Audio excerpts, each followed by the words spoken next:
Hey guys, Good Marks Goods here, and today we're going to talk about what I've phrased the Baroque Winthrop indicator.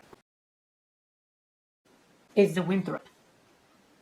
It is a plated pattern by Reed and Barton.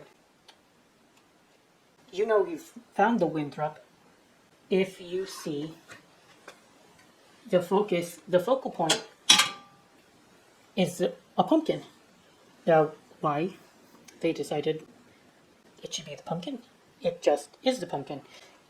But that made Reed and Barton a whole heck of a lot of money back in the day, because this was a very very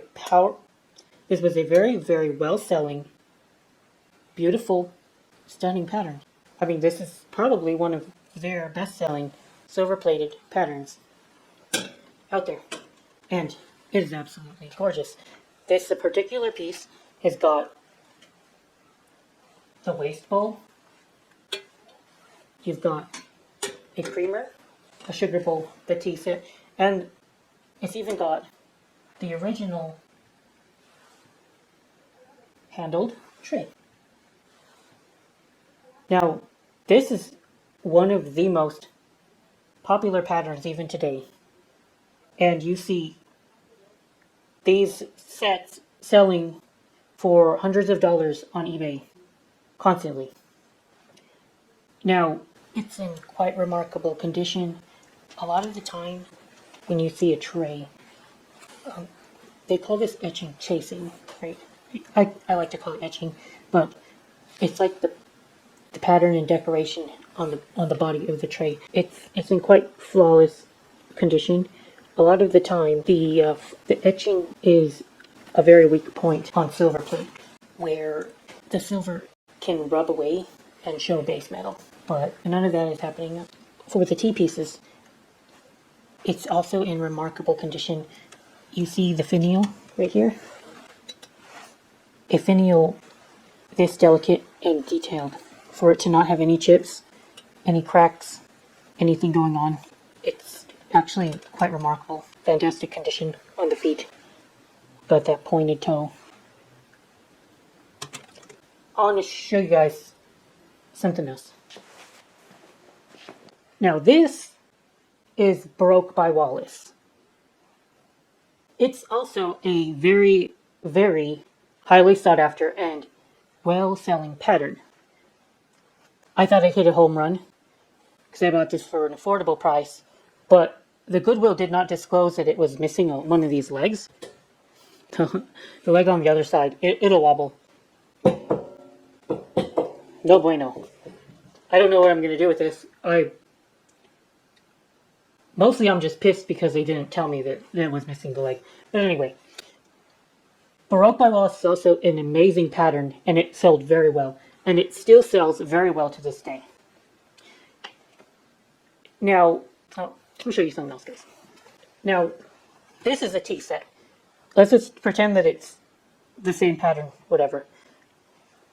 This is actually an international silver tray.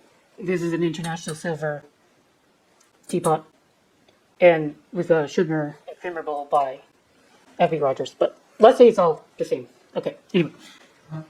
That's a teapot. It'll serve tea. You can have a tea party with it. This, also, you can have a tea party with this. Functionally, they're exactly the same. I could have a pretty amazing tea party with this tea set, because it's the company that you have, right? It's a company you have and the friends along the way that make the journey fun.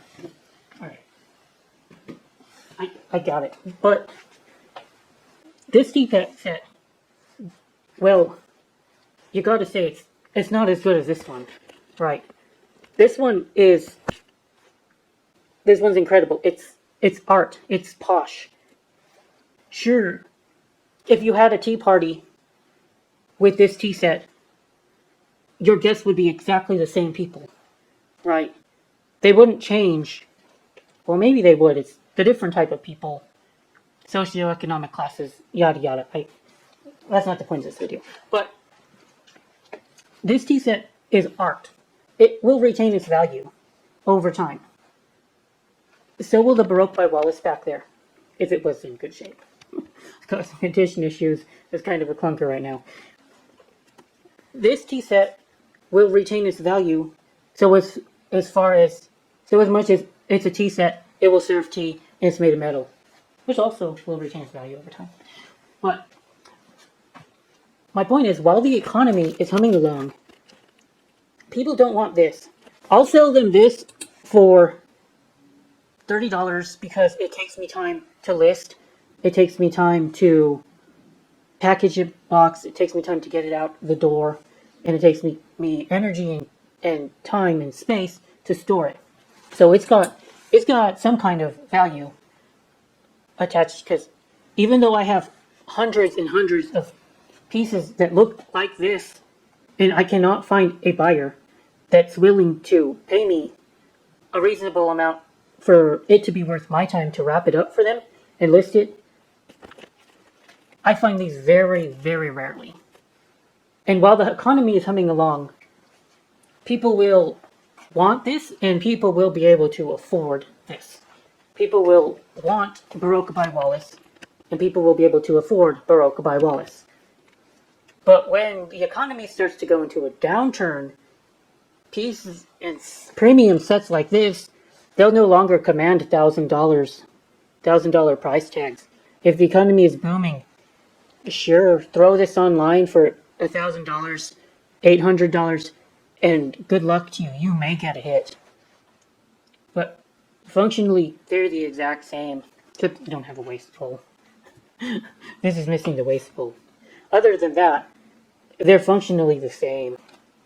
Now, if you could take now here's why I call this the Baroque Winthrop indicator. Now, if we could take the prices of how these are selling and the asking prices of pieces and of tea sets like this, tea sets like Baroque by Wallace, and then we could contrast it to the prices of the most plain Jane, basic, commonplace tea sets out there, I think you would get a pretty good idea of what's going on with the economy. It tells you a lot about what's going on with the collectibles. It's going to tell you a lot about the value of a basic, functional item. Okay, this is no frills, guys. This is no frills. If you want a tea set and you don't have a budget, you're gonna buy this. Most people will not be able to afford to buy this. So I'm thinking about going into sold sales data and trying to come up with an indicator that will have me kind of give me a good gauge of the plate market. And I think that Baroque by Wallace and the Winthrop by Reed and Barton are the perfect candidates for doing that, because they're just really high quality, in demand. They're kind of like the kings of Silverplate, where they're valuable, they're relatively rare, but not so rare that nobody knows about them. And that hits the sweet spots for what an indicator should do. And then on the other side, just contrasting it with the lowest value sold tea sets, and then maybe I could figure out like a way to average the average value of a tea set sold. And that would be a very, very useful way to get a gauge of how an economy is doing. Probably just about as well as the Big Mac Index. Well, anyway, those are just my thoughts on something new that I was thinking about. And of course, I wanted to show you all some beautiful Silverplate as well. Alright guys, that's it for now. Good marks, good out. Thank you for watching, and subscribe if you have not.